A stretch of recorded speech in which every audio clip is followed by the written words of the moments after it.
Have you ever wondered how your sales performance compares against your competitors and peers? The B2B Sales Benchmark Report provides the definitive guide to what success looks like in 2021. See how you compare in terms of win rate, sales cycle, average deal value, relationships, and engagement. You can see the results and get the full report at ebsta.com/B2B-sales-benchmarks. There was an appetite for it internally. And once, particularly, stakeholders within the C-suite were kind of seeing what I could produce or what could potentially be produced by a RevOps team that in theory has a purview, across different departments and whatnot. It was super appealing, to them to kind of get some of that insight basically and to have somebody that's sort of looking over the fences, so to speak, and can kind of see, well, we have this problem in marketing basically, but it's really a disconnect with sales basically.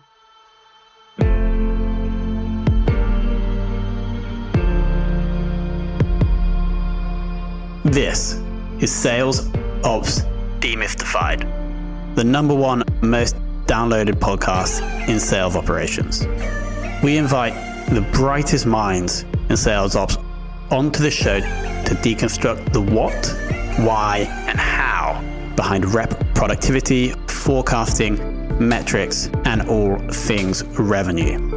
This podcast is brought to you by ebsta, a revenue intelligence platform used to identify risk in the pipeline and score customer engagement, and is sponsored by the Global Sales Operations Association and the UK Revenue Operations Network.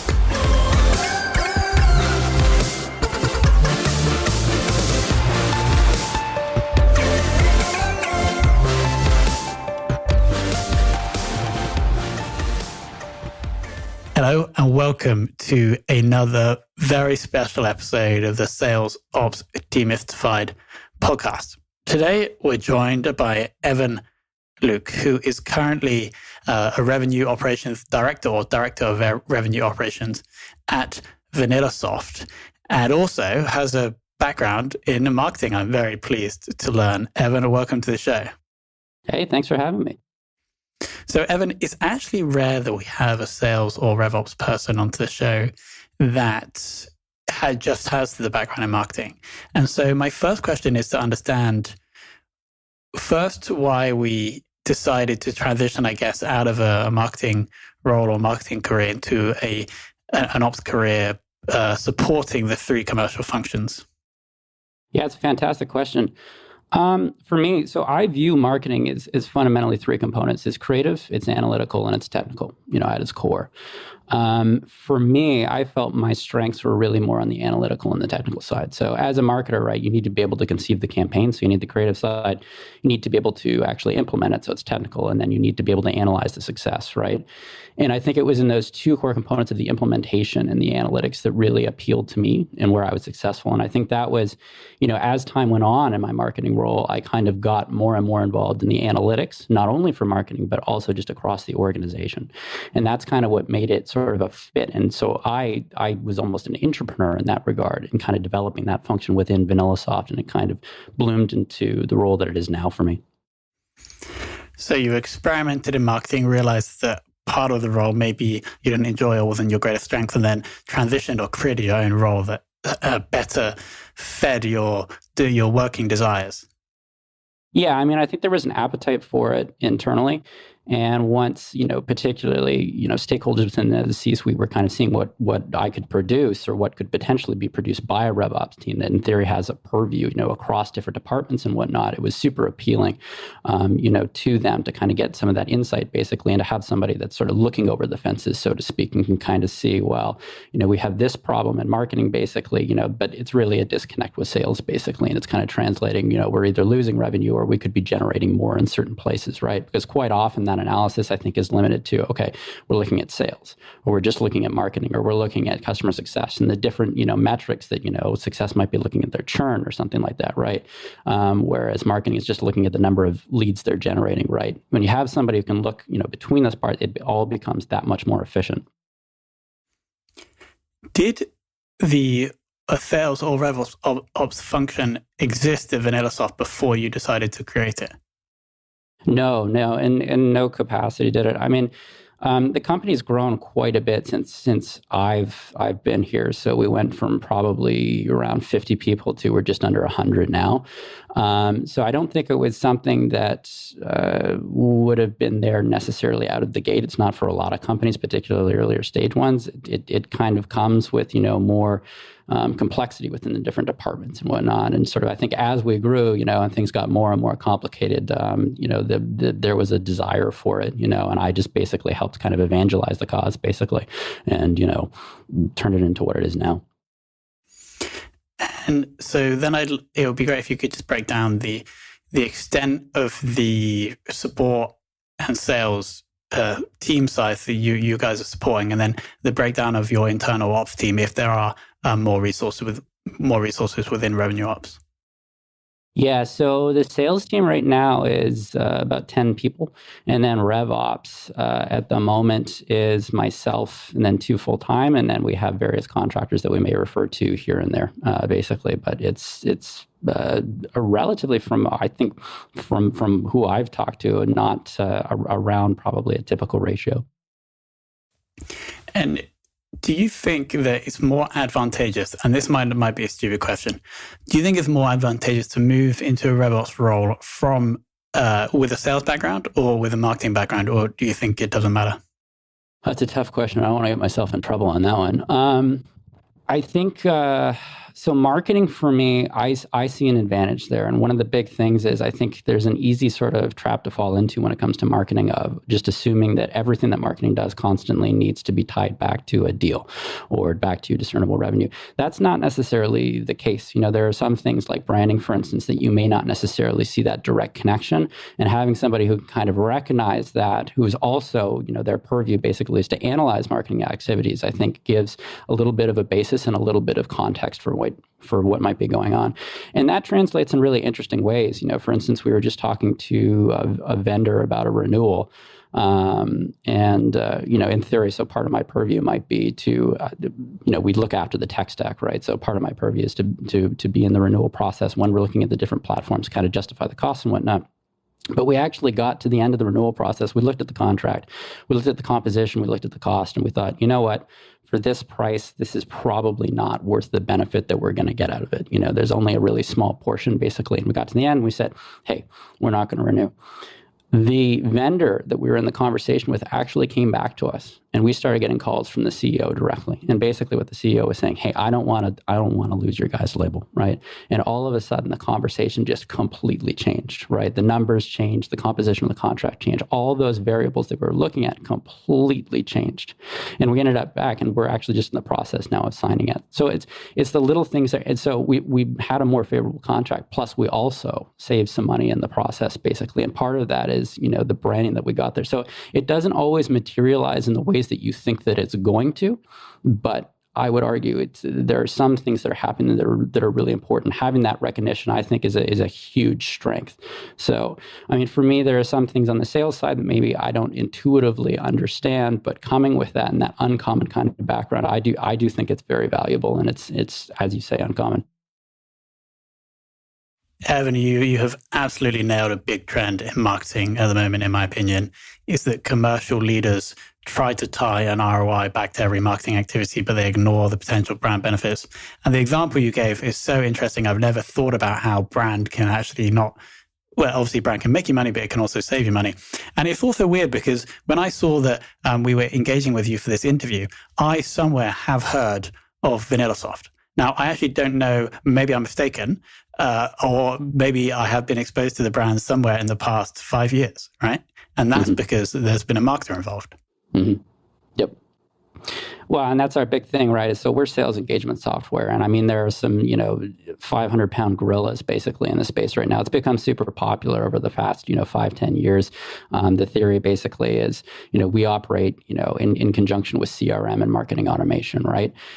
For us, being, a smaller company, not necessarily with the same amount of funding, not with the same amount of resources, branding is a huge tool for us, right? To be able to get in some of these conversations and to be able to do things like, expose different people to it, and have that. And that pays dividends in the long run in a big way, I would argue. So, just benefits in action.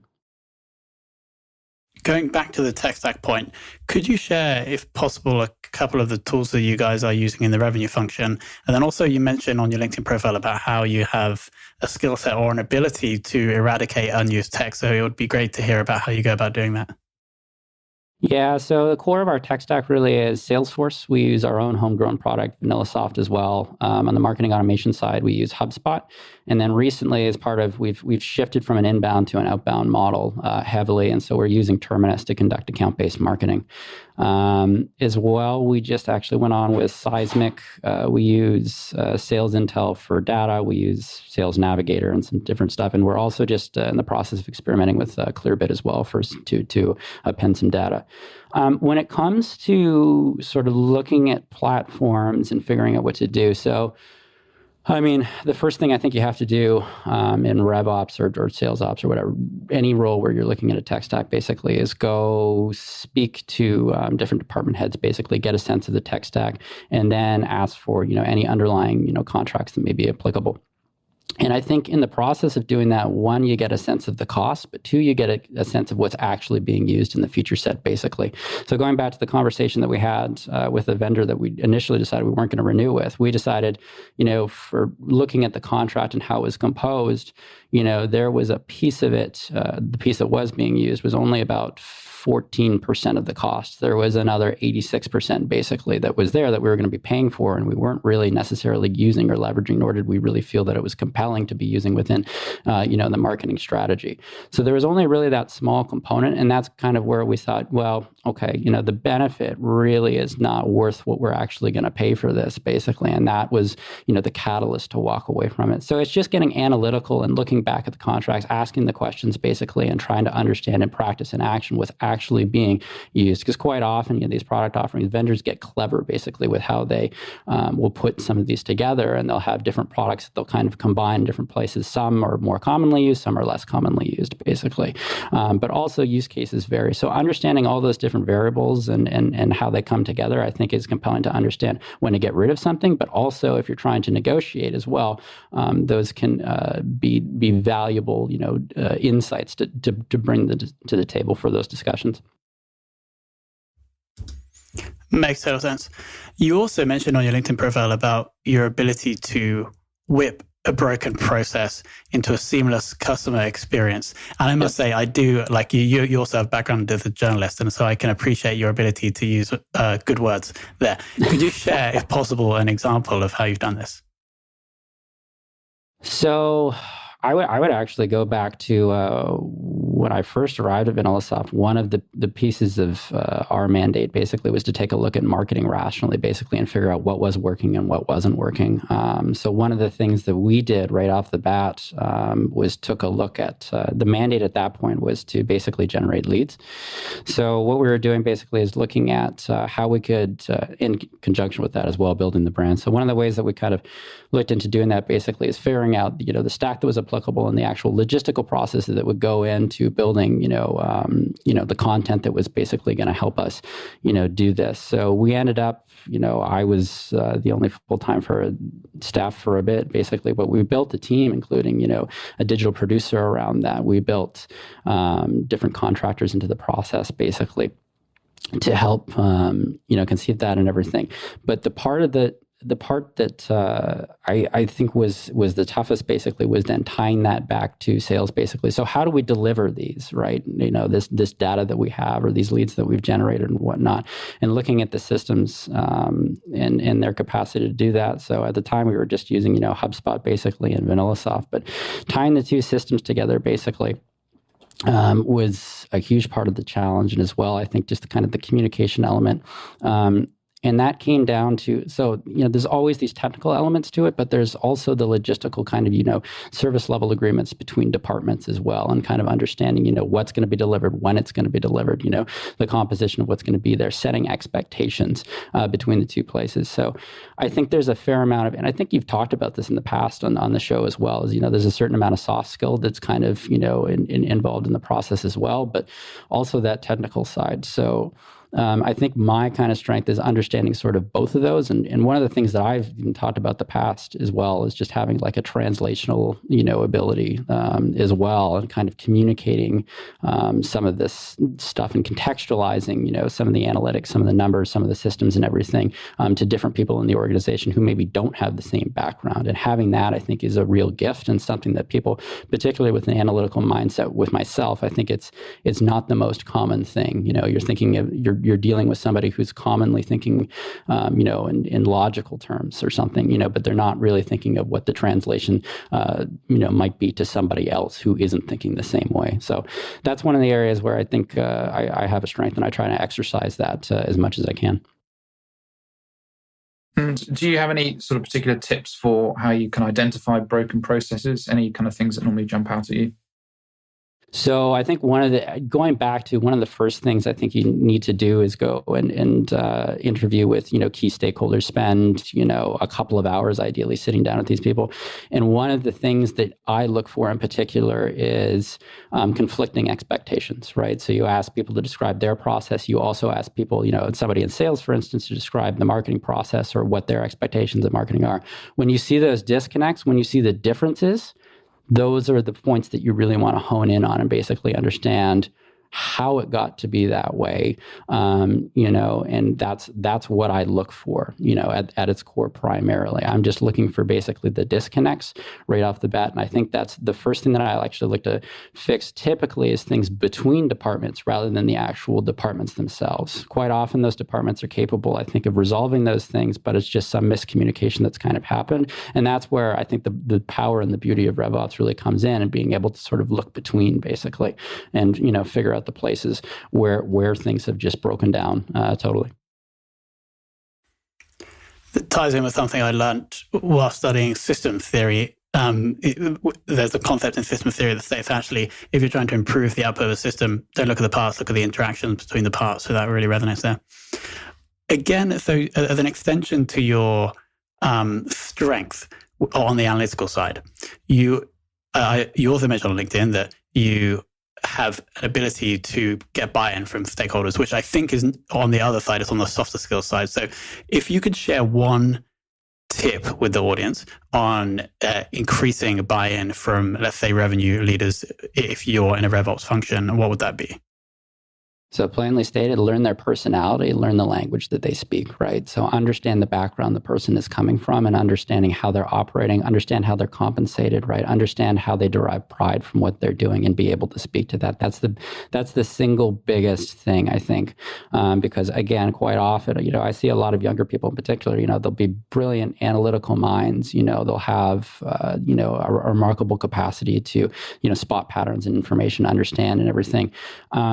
Being able to translate that over is significant. So even when I talk, for instance, to my CRO and everything, who also comes from a marketing background, I'm probably having a different conversation than I would with my director of sales. Those are just two different ways of speaking, basically, and understanding how those people are compensated, what their expectations are, basically, what their background is, and what the best way to kind of convey and communicate the information is. And part of that coming from a journalism or communications background, right? Quite often, I think that comes from, writing stories about, different topics that are happening. You have to have a certain capacity to take, information that may not be the most intuitive to your reader, right? And be able to kind of communicate that, to them and distill it down into a digestible format. So that's kind of what I try to do. The other thing I think that really helps as well is transparency, right? So when I talk about systems, when I talk about patterns in the numbers, one of the things that I really try to do is contextualize that with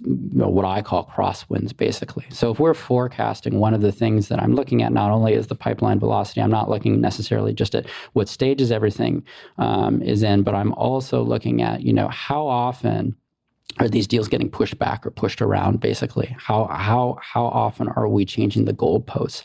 Breaking that down, getting that granularity as well. So when I speak to this, I'm saying, okay, so superficially, if I have, this amount of deals or this amount of revenue sitting in proposal or negotiation or something like that in those two critical stages, that's great. But at the same time, we need to look at this rationally as far as there's, the potential that some of this gets pushed back or around, in some way, basically being able to understand that and having that transparency, I think, is really valuable because it helps set those expectations right and helps build trust as well between you and your colleagues. So I think that element is super important as well. Beautiful. Final question. Who in the world of revenue operations would you most like to take for lunch? So I'm not sure this falls strictly within the world of revenue operations, but I've been rereading Predictable Revenue recently. I think Aaron Ross might be kind of a compelling conversation for me, just because one of the interesting things about that book for me is it goes back and forth almost seamlessly, basically, to sort of strategic and theoretical stuff about SaaS more broadly, which is very much my background at this point, all the way down to the individual tactics of how to execute on basically an outbound strategy, for instance. And it also ties in as well with our organizational transition recently, more from an inbound to an outbound model. So I don't know. I think that'd be a really interesting conversation for me. It is a classic. Now, everybody listening, I want you to be aware that Evan had no idea about any of the questions we were going to ask today, and he took them all completely in his stride and gave some pretty awesome, insightful answers. So we can tell that Evan is the real deal. He's a true RevOps ninja. And it was also very interesting for me specifically, and I hope for the audience, to get the insight of revenue operations from the marketer's perspective. And it is also interesting that your CRO is also from a marketing background, and also actually quite, encouraging to see that from a marketer standpoint, because typically it's just the salespeople that get to those roles. So Evan, I want to thank you so much for coming on, and thank you so much for sharing all of those gems.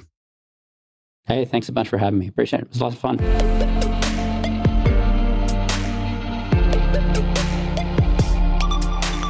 Thank you for listening to this episode of the Sales Ops Demystified podcast. If you are listening on a podcast listening application, then please subscribe, rate, and review. And if you have any questions about the show, if you know a guest, or if you have any questions about sales operations, just hit me up at tomhunt@ebster.com. That's tomhunt@ebster.com.